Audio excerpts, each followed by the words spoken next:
Hey, yo, it's me, Pops Van Marmalade, and you're watching the Comics-Related Madness Network. Huh? So come get some. CromCon.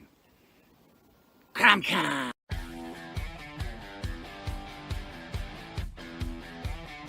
If you're a fan of comic books and comic book conventions, Daytona Beach Comic Con needs to be on your list of must-attend events. It's a show that actually focuses on comic books. Imagine that! This year's event is happening on Saturday, September the 6th, and Sunday, September the 7th. Silverline creators will be there, so we'll see you at the show. If you find yourself in the Orlando area, and let's be honest, doesn't everyone come to Orlando for the House of Mouse? Head over to Coliseum of Comics to get your comic book fix. Be sure to check out their location on East Colonial Drive, where they carry a wide selection of independent comics, including Silverline books. Stop by and don't forget to tell them Silverline sent you. Hey, if you're an independent comic creator looking to get your comic printed, look no further than Kablam Digital Printing. They print our comics and do a fantastic job. They can even print special edition covers. When you reach out to them, be sure to tell them Silverline sent you. Looking for a bold way to boost your business? Advertise with Silverline Comics, reaching readers across the U.S. and around the world. Affordable rates, passionate fans, and national and international exposure, all packed inside thrilling, action-packed comics. All ads must be PG-13, perfect for reaching all ages. Spots are limited. Grab your ad space today and become part of the adventure. Silverline Comics, where adventure lives and your brand thrives. Email us at silverlinepublishingllc@gmail.com for more information. And make mine Silverline. Hi, this is Tim TK, host of That Silverline Show on Tuesday. Join us at 11 p.m. Eastern, 8 p.m. Pacific every Tuesday night as we discuss pop culture and the joys of making comics. Hi, I'm Barb Kilber, co-host of Silverline's Wednesday Wham. Join us each Wednesday nights as we discuss comics, literature, movies, and anything else that may catch our attention. I'm Roland Mann, and I host Silverline's Silver Sunday. Join me every Sunday at 8 p.m. Eastern as we make mine Silverline.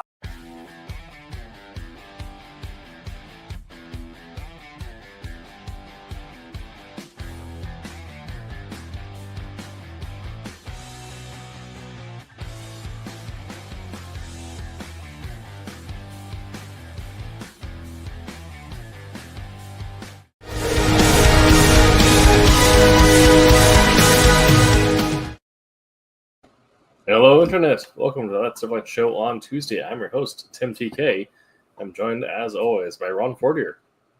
Howdy, all. David Rios. Hello. And Jose Fuentes. Hi, everybody. And tonight we'll be talking about using fantasy tropes in comics. I'll probably spend a little bit of time at the top talking about what exactly a trope is, and then we'll get into fantasy tropes and then how to use them effectively, since you can't get away from them. However, we do have some housekeeping to get into. We are currently in the middle of the pre-order and backing phase for Kalis Achilles Has Landed issue number 3. This is the second series in the Kalis, I guess the second volume in the Kalis series.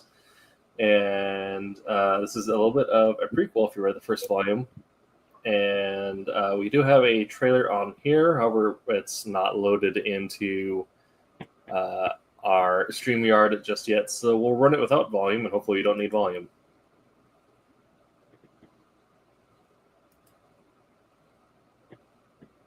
You can go ahead and say, Dave, in a world where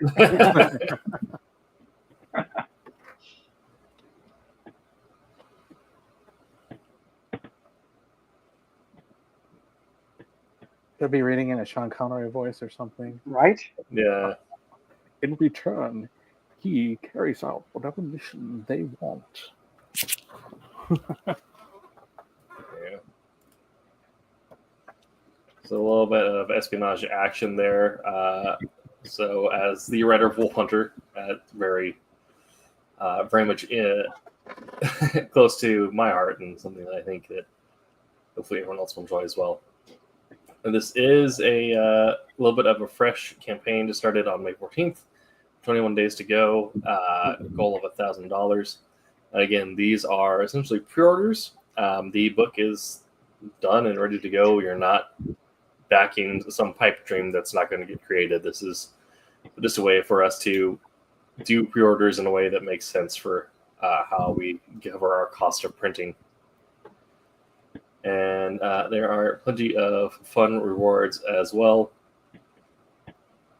including alternate covers, one of which was done by Jose Fuentes. Who's That's right. that guy? Who's that guy? I've heard of him. Yeah, He's a troublemaker, right? That's something like that. what my mama said. And of course, we do have the fall covers as well, as we do always. And I believe we have some interior art still available. So if you're looking to get some original art, original inks are currently available. And as funding continues, we usually get more and more available pickup. And if you remember the early days of Wednesday Wham and Tuesday show, you remember Brent Larson, a frequent voice on those shows. This is his project. So, of course, we love supporting Brent. Make sure to head on over to fundmycomic.com / KalisAHL3, or just head up to fundmycomics.com and it will be on the front page. Okay. So tonight we are talking about fantasy tropes. A trope, of course, being a recurring theme, idea, or device used in storytelling. And usually you'll have different tropes common across different genres. There's some tropes that transcend genre, but each genre has kind of its own things that really become well known, almost to the point of being jokes if you're on the interior of them. If you're writing fantasy or sci-fi, one of those is the hero's journey itself is a trope, as well as something of a backbone.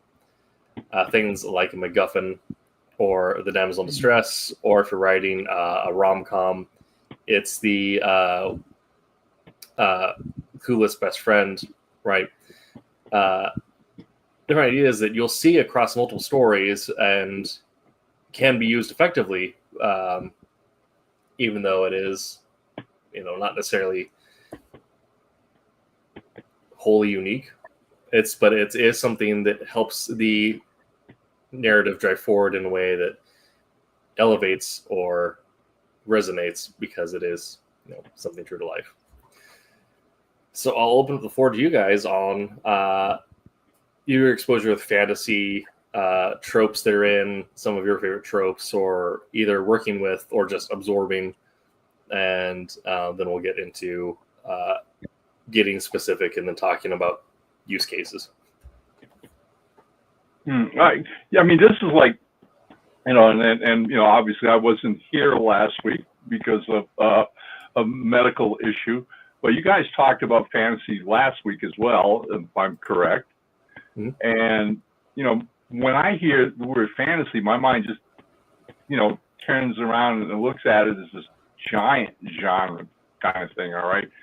Where my experience with it personally growing up was in these over-the-top, wild, imaginative brands of fiction, going from things like learning the King Arthur mythology when I was in high school, all right, or Greek mythology, if you will. Anything that had to do with magic or gods or wizards, et cetera, et cetera. And that wore itself out by the time, I got into reading fiction to a large extent and discovered things like Tolkien, right, in the Lord of the Rings fantasies, okay? And then ultimately Robert E. Howard and the Conan adventures.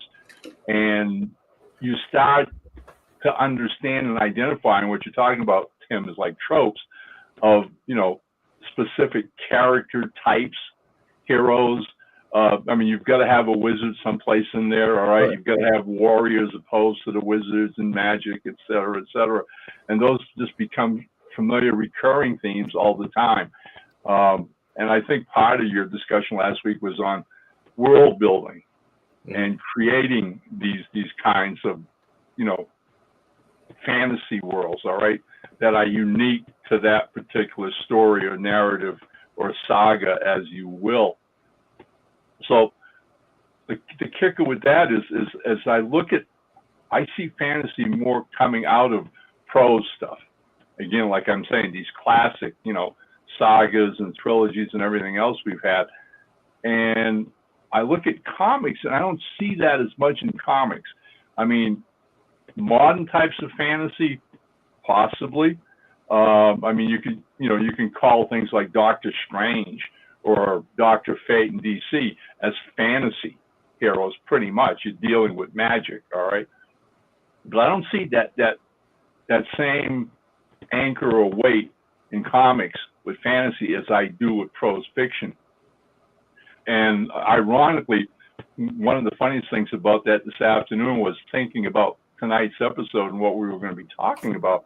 I'm like, okay, well, I'm not that much into fantasy myself, and it's amazing how quick you can forget something, because then within a few minutes of having that particular thought, it suddenly, this realization of, wait a minute, the first actual novel that I ever had published was a fantasy novel back in 1987, when I literally wrote a thing called Trail of the Seahawks for the people who did Wizards of the Coast. This is a new subsidiary line called Windwalker Books they wanted to do. And at that particular time, I had the good fortune of becoming dear friends with a fantasy writer from Texas named Ardent Mayer. She's since passed. But Ardent was pretty much my mentor for several years on writing, as far as prose writing and short stories and writings and whatever. And during a rather dark time in my own life, when things weren't going the way I'd hoped, she suggested that we write a book together. And basically turned around and said, come up with a plot, come up with some characters, and let's start doing this. And this was pre-internet. So basically what we were doing was I wrote a loose outline of a world post-apocalyptic where the earth as we know it had changed, animals and creatures had mutated. What you see on that cover is our lead protagonist, this warrior woman, again, another trope in fantasy, big time, plus these mutants called bear foxes. In this particular pair, she finds as cubs and raises, and they become her basic allies in the adventure. And there were all of the different kinds of characters like this throughout. And once we had the plot established, I would write 1 and 2 chapters, stick them in a manila envelope, mail them to Texas. I would write another couple of chapters, stick them in, and send them back to me. And it became like therapy for me in the months it took us to write the book. But I got to tell you, after it was finished, she turns around and says, well, I'm giving this to my agent, so hang tight, Ron. And I think the agent sold it to Wizards of the Coast like within a week after he had the manuscript. And sure enough, maybe 2 or 3 months go by, and one day a UPS truck drives up to my house, and the guy comes out with a box and gives me this box, and I open it up, and there are like 20 copies of Trail of the Seahawks, right? And man, I want to talk about a rush, all right? I mean, from the time I was in high school growing up, by then I'd started doing comics. I was professionally writing comics, but I'd yet to do a book, as the Beatles say, I want to be a paperback writer. So there it was. Ida and I would go on to write 2 more books together. We actually wrote a prequel to Trail of the Seahawks, a thing called Monkey Stations. And then 2 years later, we did a modern fantasy that I was talking about earlier, about witch living in New York today, called Witchfire. And after those next 2 books, I at one point was talking on the phone one night about another idea, and she goes, hey, look, she goes, You've already spread your wings. You don't need me anymore. Go on and write your own stuff, which I subsequently did just that and got into pulps and started writing pulp fiction and adventure. But yeah, so, I have a taste of fantasy. I have an idea what fantasy is all about. And I think it's just the more colorful you make it, the more you work on those classic elements, the iconic things of wizards and priests, clerics, teachers, everything that sprang out of Dungeons and Dragons back in the 70s and 80s is what I think most of us today understand and recognize as fantasy in the world today. Yeah. I mean, you have the TSR logo there, which any classic AD&D fans will recognize. But also, I want to point out that this is back in the time when you can get a paperback for $2.95. Man, I'm looking at that before we went on the air tonight, and yeah, I looked up. I said, "Is that real? Holy smokes! Come on! I mean, you're not going to find a paperback at any place, all right, today for less than $7 or $8. Give me a break, all right? Just wow, have time. When I first started reading fantasy, fantasy paperbacks, they were $2-3. I knew that I can go out and mow somebody's grass and make a couple bucks to go buy 2 books. I usually have them read in within a week or 2.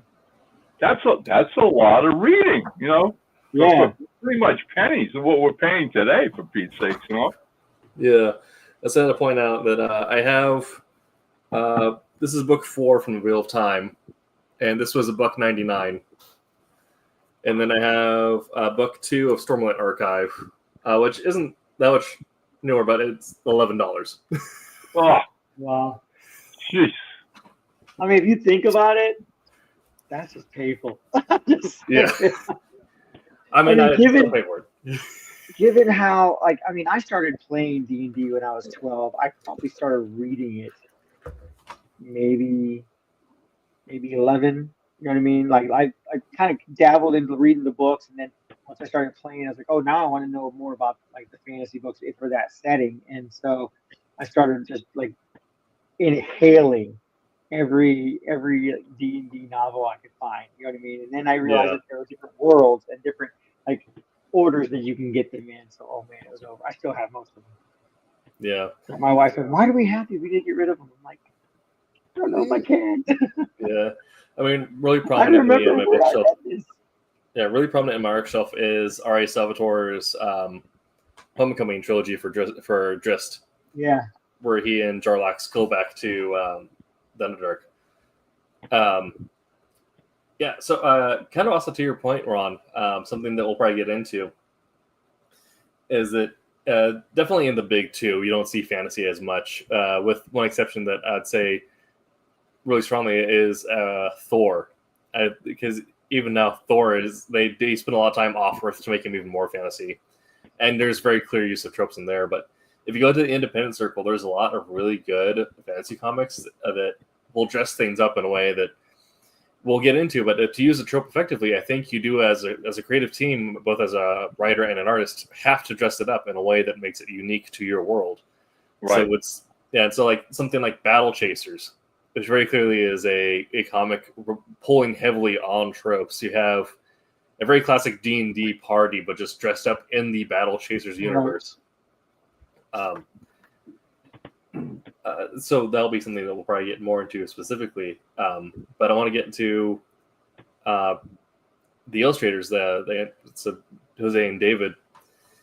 When you're thinking about tropes, specifically when you're dealing with fantasy, how are you guys thinking about the visuals of how to present, the wizard? Is there certain visual identity to a trope that you want to keep, and then what parts do you think you can dress up and change, or what are things you play around with it? Because my thought goes to Harry Dresden from the Dresden Files and that idea of a wizard, but instead of keeping the long white beard and everything like that, they keep the idea of the robe, but it's a leather duster and a blasting rod. I like the little kid with the hat that pulls out random crap. So from like the classic D&D animated series, like that, like anytime even playing the game that I would want to create a particular character, I like having everybody's got to have a flaw, right? So characters aren't very good if they don't have flaws. Like if you make them 100% perfect at this, and this, they're not very exciting, right? So the idea that everybody has a flaw, everybody has some kind of quirk, you know what I mean, idiosyncrasy that allows for them to do something wrong, right? One of the characters I've created for a game that I played a while back, I had a wizard who journaled everything. Like he was a brand new wizard going along with the rest of the party, and he journaled everything. But he journaled everything in his perspective. So when, like, say a chimera or whatever came over and attacked us and whatnot, we defeated it. In the journal, I would write, I single-handedly defeated a chimera as the rest of our parties, including the paladin, cowered in fear. Like it was just boosting his own ego or rewriting his own history, right? And it got to the point where even the players were getting upset at my characters. Like, that's not what happened. What are you talking about? Like, it's word for word. It's right in. I think something like that. Like, I mean, obviously, I definitely like fed into like the whole comedic relief. So, like, even in a fantasy setting, that you have to follow. I think that to follow specific like like you said, tropes, specific character concepts. There has to be a comedic relief person there. There has to be somebody who's going to either make everybody laugh or just tick everybody off. Like, you know what I mean? Just to the edge before, they start, having to cause physical harm to the character. Right.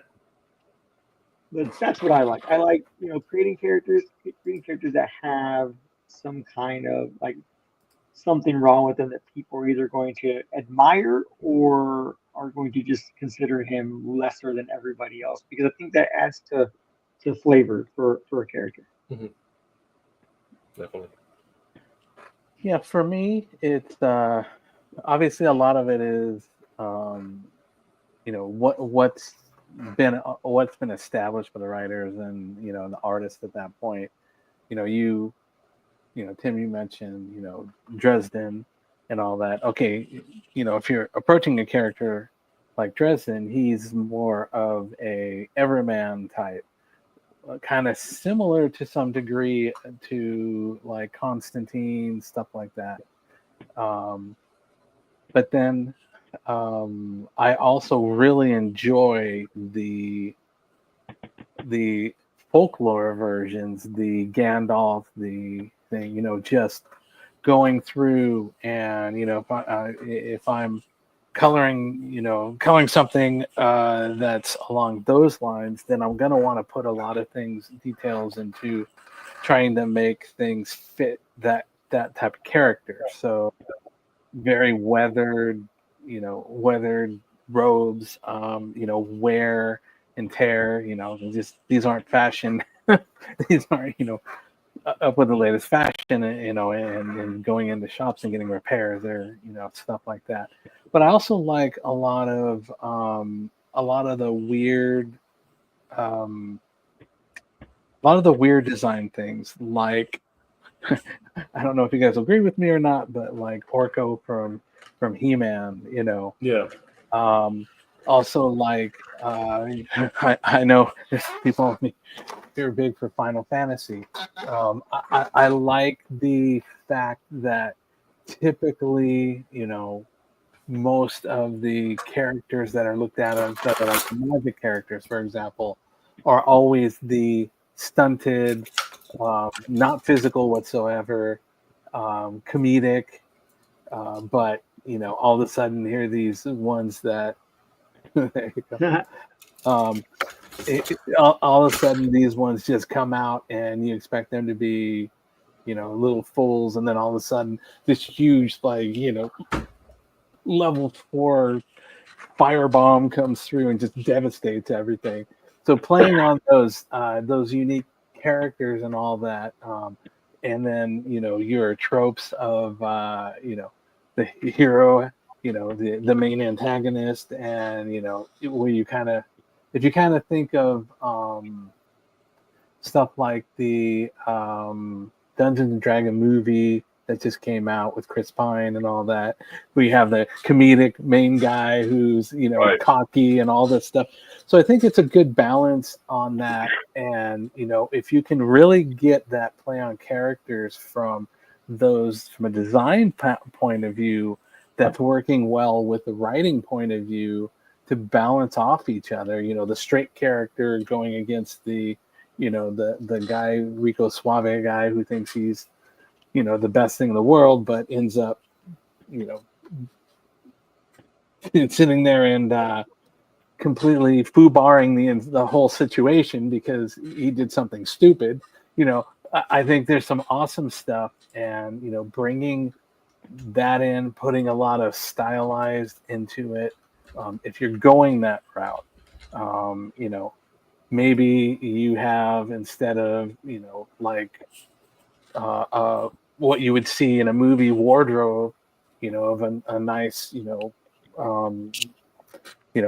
big top hat and all that stuff, whereas you can go from a design point and skew and put more angles on on the wizard's clothing and the hat, and maybe the hat goes up and goes sharp back in a wisp, just to give more dimension and kind of follow that kind of trope there. I think there's some good things that you can play around with to create some really cool stuff. Absolutely. So getting into it, the kind of bridge some ends here. Ron, you had mentioned you were first getting into fantasy of things like the Legend of King Arthur and stuff like that. And for me, when I think of fantasy, the thing that I along with like several panel van artists from the 80s and power metal bands, there's one trope that sticks to mind with fantasy, and that is the idea of the magic sword, right? And this is a trope that kind of has transcended and gone into every single myth and fabric, whatever. With King Arthur, you had Excalibur and all stuff, and then going all the way to Thor, you have Mjolnir. In Lord of the Rings, you had Narsil, right? There's always this, not quite a MacGuffin, but MacGuffin adjacent magical power item that when the hero gets is they get them at the moment of them uncovering something or them embracing the destiny and the fate that's put upon them that makes them ready to go fight the big bad. This trope also gets displayed in Final Fantasy IV when Cecil goes up to Mount Gulg and is turned from a Dark Knight to a Paladin, to mention something that Dave brought up. There's always one element that sticks out in any major fantasy. And I mean, if you saw any of the seasons of the Witcher series, that was on television, all right, the MacGuffin of that whole thing, because I mean that was really fantasy world building. I mean with all these different clans, they had elves, all right, and their own version of orcs and all this good stuff. And the key element, the whole piece, was actually this human girl, who supposedly, according to fate and destiny, was going to have this amazing power to either destroy or save the world and the universe. All right, and you watch it, and you can't help but get echoes, all right, of George Lucas doing Star Wars. Right, because I mean, like when he goes back and does the prequel, all right, and there's all these predictions of some character who's going to have the Force that's going to balance the universe, good and evil, and put them all together, right? And they're all thinking that that's going to be what's his name, the kid, I'm Darth Vader's original persona, right? Anakin, but then it turns out to be evil instead of good. But again, it's the classic shape of the linchpin that holds the whole rest of the world together. It's what everybody is after, whether for good or for bad. Yeah. I mean, and they pull that too, like the name trope that is that like that pulls the what's been named the Child of Prophecy, which you can also see in things like Neverending Story and Dark Crystal and those other stuff where you have the prophesied child.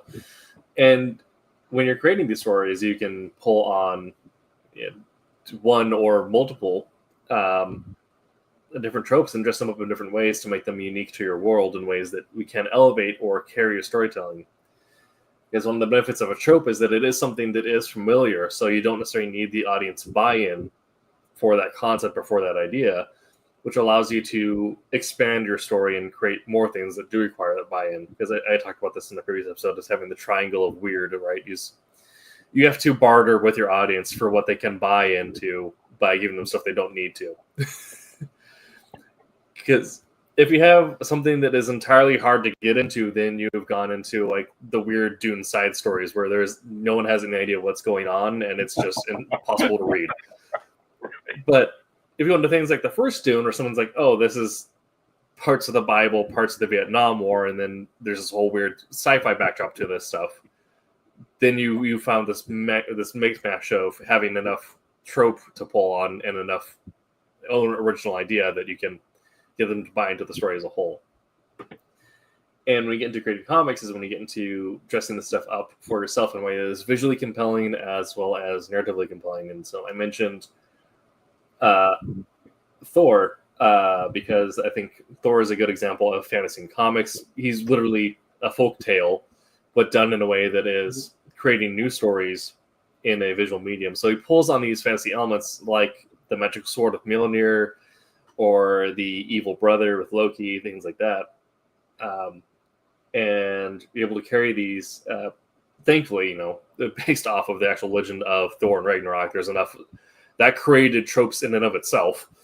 But you're able to write off these familiar elements that when you introduce something new and weird, like the idea of the Odin Force, or getting into rebranding Hel into a different type of character that she is. And then the visual makeup of that, which Kirby like creating this visual identity for Thor of being this, futuristic fantasy almost. And then Thor's gone through so many different redesigns or reimaginations that he's always looked, in my opinion, it's one of the best looking comics that Marvel consistently puts out. Just the way they keep on redoing the visuals to it. And comics are visual medium, so when you're dressing up these tropes, it really comes down to the artist to make that trope good to look at, because it doesn't matter how well we write it, totally. Look great, yeah. Right. I mean, yeah.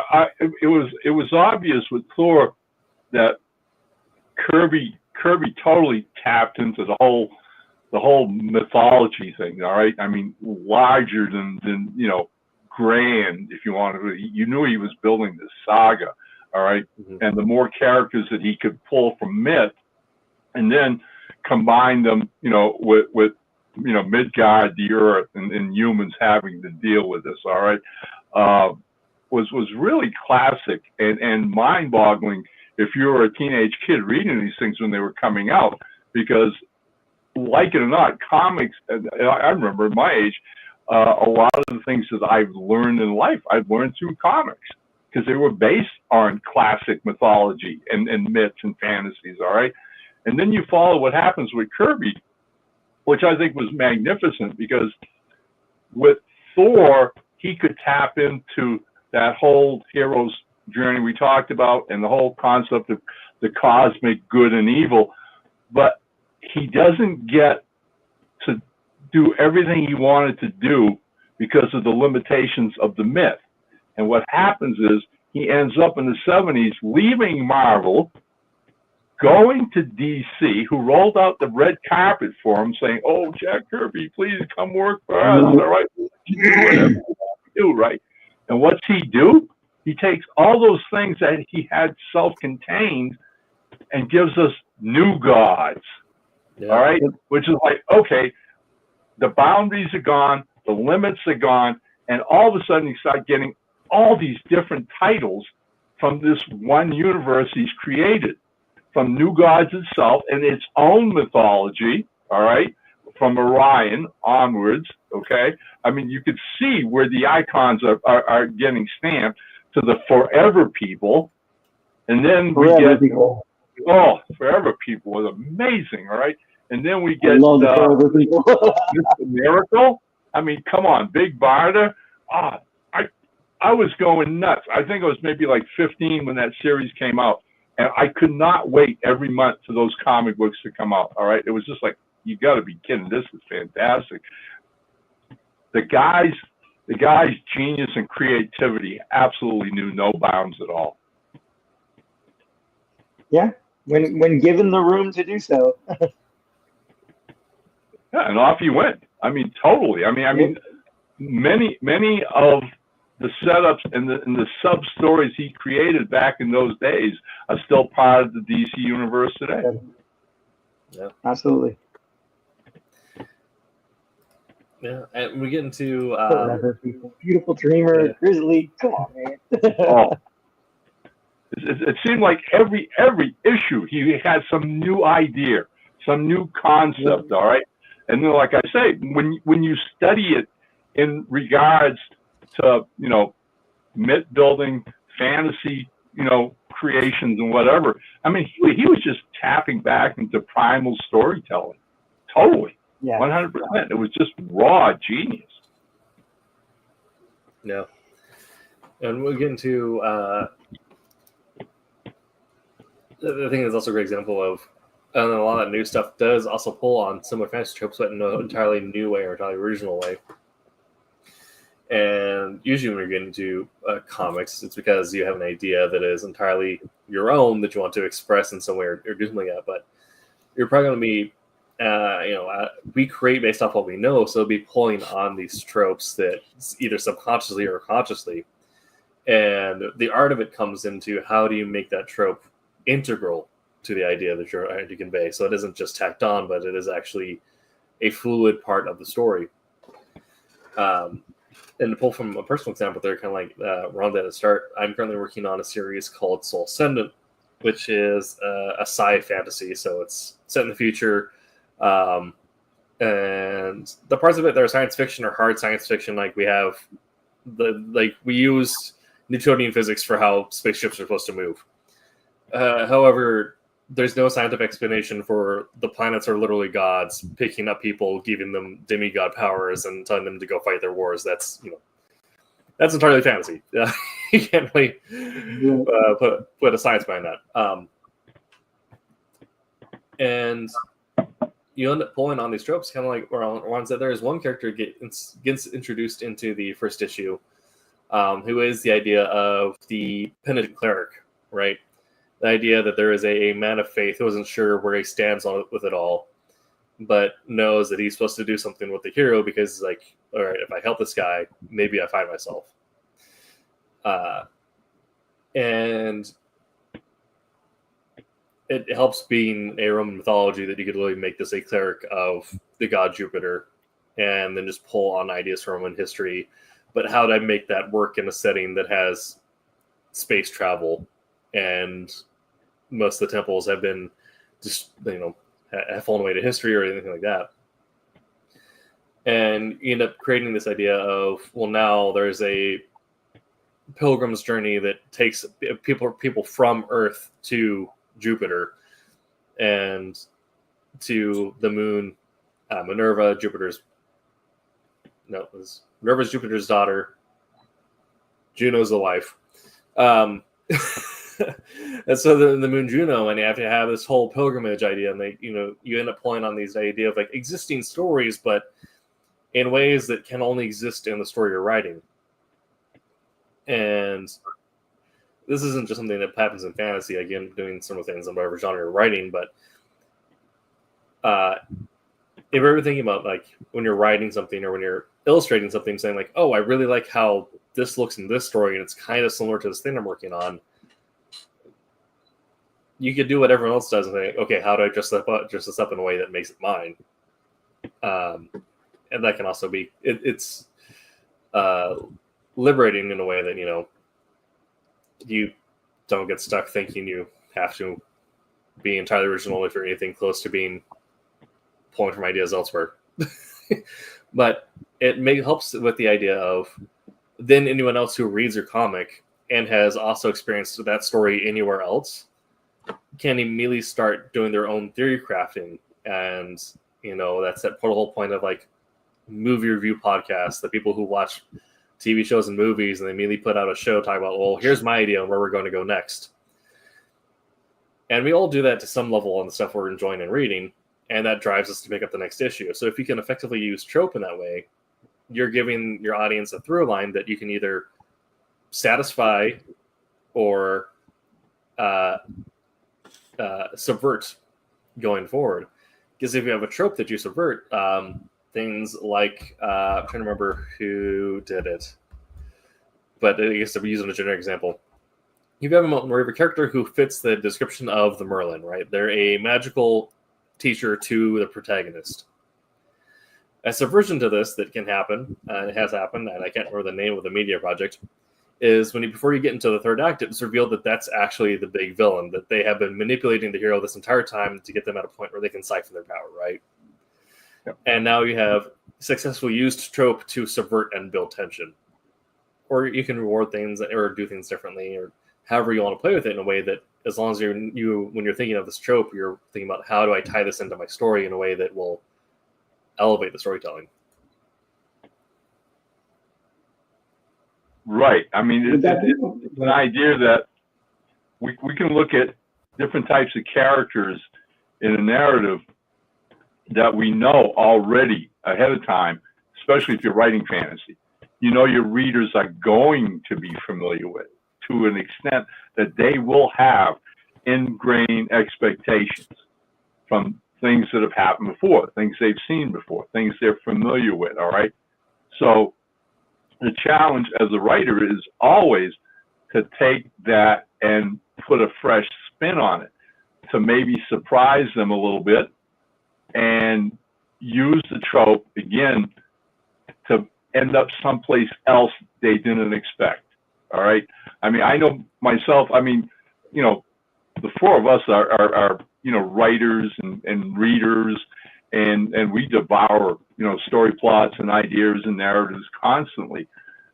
So much so to the point where when you get surprised, when you actually get surprised in a comic or a TV show or a movie or a storyline, I mean, you really take a step back and are entertained. That's that key element of being surprised to the point of, wow, this writer took this character and did this with them, which I never saw coming. Okay? It was like, okay, it was legitimate. It was true to the character. It was true to the plot, but somehow or other figured a way to come to a different conclusion or a different sequence than I would have ever imagined on my own. And that's the challenge that all of us face every time we sit down with a new project, regardless of what it is. I mean, hey, there is nothing new under the sun. Okay? Right. Basically, we start off with, okay, good guys, bad guys, evil versus good. All right. What do I do with that? And how do I make that different? How do I make that appear to be new? How do I make that entertaining and surprising? And, again, it becomes a real individual thing to the point of being true to who you are as a creator, as a storyteller, and being true to the world that you create. And I think you guys, talked about those elements last week, about if you're creating a fantasy world, then it had better be honest.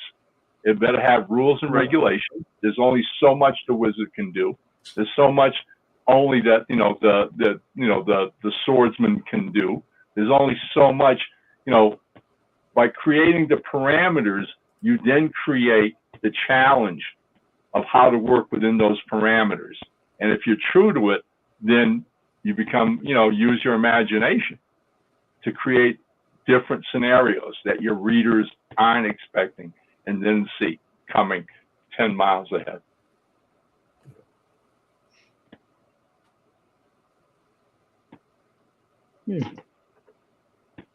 So I, for one, appreciate when I watch, and I'm not the kind of guy that like 3 minutes into the movie, I know exactly what's going to happen, right? I've always like subscribed to the idea that I'm going to go watch a movie because I want to be entertained. I don't want to make any, predictions. I don't want to make anything like that. I just want to go into it, see what happens. So even going into a movie, watching it play through, and saying, "Oh yeah, that was pretty cool," right? I enjoyed that.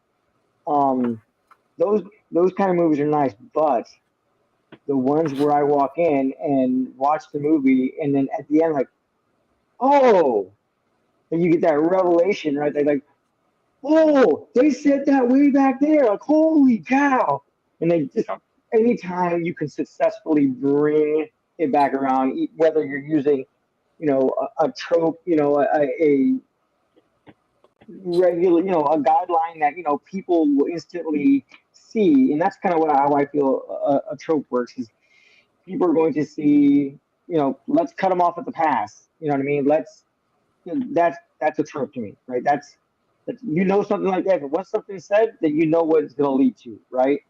Um, and if I'm watching something or I'm reading something, like especially if I'm reading something, and I get to the climax, the conclusion, and they completely flip that trope on me, then I have thoroughly enjoyed whatever I'm reading or watching. Like just the fact that, like, again, I don't make any predictions. I don't like doing that because I don't. To me, that kind of ruins it for me. Like if I've already predicted it, by the time I get to the end, it's exactly how I thought it was.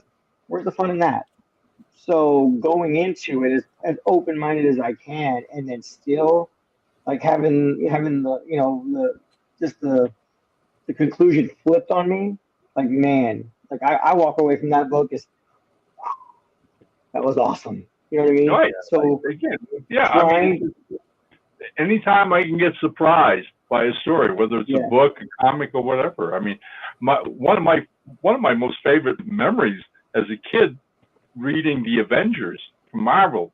The first couple of years they were out, you get this idea where you're reading them for like a year's worth of Thor and Iron Man, right? And Captain America and the Hulk and all of them, right? Ant-Man and all this, right? Month after month after month, until you don't wonder if, like, after about a year and a half, Stan Lee and Kirby are going, okay, maybe it's time to shake things up a little bit. And maybe because we've created this new Marvel universe that the characters are all going off on their own tangents and their own titles, right? And all this. So that there's a point where you start saying, well, this is getting to be a little regular until you get to that one issue where there's Captain America on the front cover standing on a stage with the new Avengers. And they're villains. They're villains.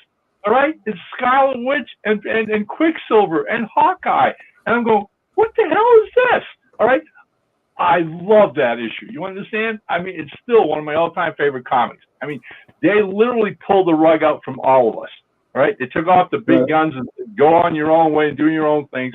And suddenly Cap is left with a bunch of B villains that he has to work with and turn into heroes. And that whole formula of that book was upended and was even better than it was before. Not to be afraid to take chances when you're writing, all right? And take familiar tropes and flip them up and see what happens. And to a lesser extent, too, something that sticks with me is, comparing the Thunderbolts being a property has been around for a while, and people are familiar with, how they got their name, how the group was formed, all this other stuff, and how deeply ingrained Nick Fury's Man on the Wall project and stuff like that. And then we get to the new movie, and we realize that they get their name because Yelena's elementary school kids sports soccer team was named like the Something Valley Thunderbolts, sponsored by Jeff's Tires. And her dad and U.S. agent won't let it go and keep on bringing this up. So eventually Bucky starts calling them the Thunderbolts. And you have these like small moments where you have this, you have the idea of like, the trope of the hardened agent, right? The trope of the hardened assassin, the hardened killer, and like the tough mercenary. All these characters that should fit that trope, and then the entire thing is just a play on the subversion of that, and that, like, the theme in it is that they're all actually broken people, and like you actually have the serious undertone, a serious subversion of the movie, of the story, but then you can fit the comedic subversions in there as well that play on that in a way that subverts the subversion. And so if you're thinking about how your tropes are going to be tied into your storyline, especially if your storyline is going to be mostly tropes, what's the way you're breaking that? And what's the way you're breaking that again? But always thinking about, how does this serve the story? How does it serve the resonance and the impact? And you get this moment of, well, these people we don't want the movie to be too dark, because that's not really the tone that the universe is set for. And these characters are already relatable. So what do we need to do? We need to create moments of levity that help the dynamics of the emotional roller coaster that goes into the storytelling, because everything is all about dynamics. And like I was saying, you can have that moment where you have a consistent trope that plays all the way through the storyline, and then at the end you subvert it in a way that causes a huge spike in the dynamic impact. I'm getting an echo for myself from someone. It's from Jose. Yeah. Okay. There we go. We've been subverted. Yeah, exactly. But you have moments in with the New Avengers, or my thought as well is with leading into Dark Avengers versus X-Men, where Norman Osborn comes out and unveils the Dark X-Men that leading into the Utopia storyline. And you see this team that's fighting. It has, Emma Frost and Wolverine and all these different people that are familiar of, and then you realize, like, oh, that's actually Daken and a bunch of other supervillains that have been replaced as the X-Men. And read Utopia, but but you can have this moment where you do create these steady trope, these steady play on what people are already familiar with, and then that sudden flip. Or you can be like Thunderbolts, and you're doing smaller flips, but the entire time. And as long as you're finding ways to dress it up that fits the storyline. One of my favorites I'll go into specifically of taking just a steady trope and just letting it write as it is, but making it can fit in its own setting. You're going to be looking at something like Saga, which plays on a lot of different fantastical or fantasy tropes, but it is such an entirely weird setting and unique storyline that everything is dressed up in such a way that it is hard to get to. So you have a character like the Maniacal Prince, and he does everything the Maniacal Prince is supposed to do, right?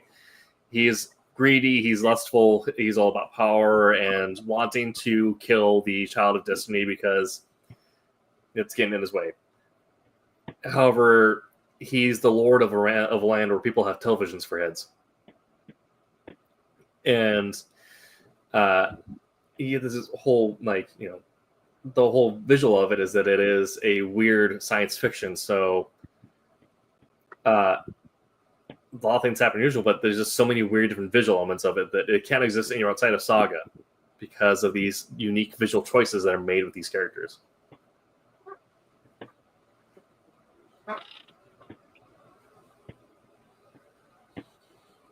David, do you have any thoughts here as we approach our last 5 minutes? As Ron and I have gone full English professor at times. No, I mean, you guys covered so much of it. Yeah, I mean, I kind of went on for a ramble of my own, so. Sure. But no, I think you guys, we covered a lot of it. So.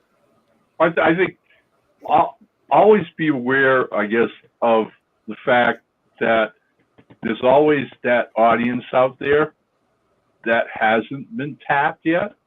And I'm going to bring this all the way back around to where we started the hour, talking about fantasy elements and things like Lord of the Rings and Robert E. Howard's Conan the Barbarian. All right, and in the 70s, one of my dear friends was an African American writer named Charles Saunders, and Charles grew up reading all this fantasy stuff, Lord of the Rings, and Robert E. Howard, and all that stuff, from the pulps from the 1930s and 40s, and he loved fantasy. He absolutely adored it. But there just didn't seem to be any fantasy for his culture, for his race. And so what does he do?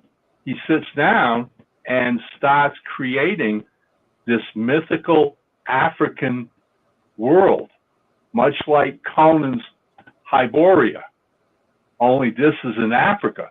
And he starts using authentic African cultural legends and mythologies and myths. And in the middle of all this, he puts this wayward bastard orphan black boy named Imaro, who literally becomes the Black Conan, and starts writing these novels that literally went through the roof in the 70s and 80s, all right, and changed an entire culture in this country, all right. I mean, literally, he opened the doors of fantasy to black boys and girls in America who could read these books and say, okay, now I recognize who this is and what this is all about. So again, as much as we can all sit back and talk about this and say, oh, this has all been done to death and there's nothing else we can do with it, bull, okay? Charles changed all that around for an entire generation of young black readers who are now writing science fiction, fantasy, and everything else, all right? And he was a pioneer in his own right, and I just wish a whole lot more people knew who he was. He passed away a few years ago during the whole COVID thing. I miss him dearly, but boy, could that guy write fantasy, let me tell you. Awesome. I think it's a great note to end on. So yeah, this has been Let's Play Show on Tuesday, talking about using fantasy tropes.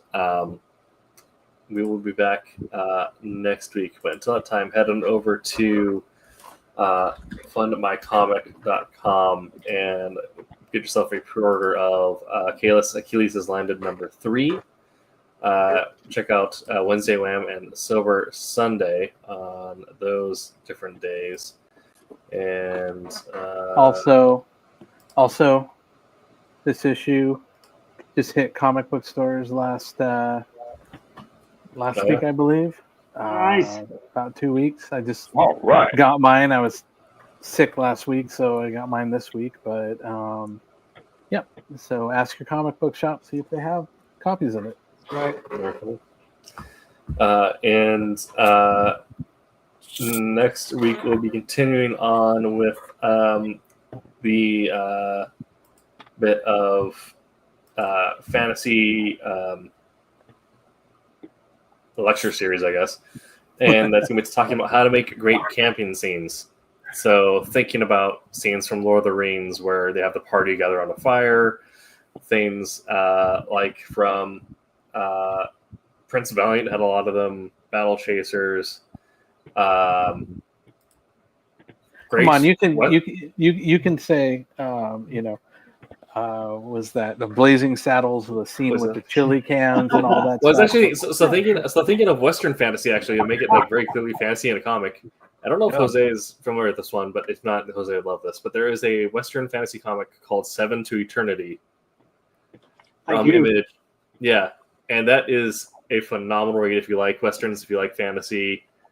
It's all the fantasy you want of guys hunting a dark god, but tied in with a Western setting, and your protagonist is a gunslinger. It's great.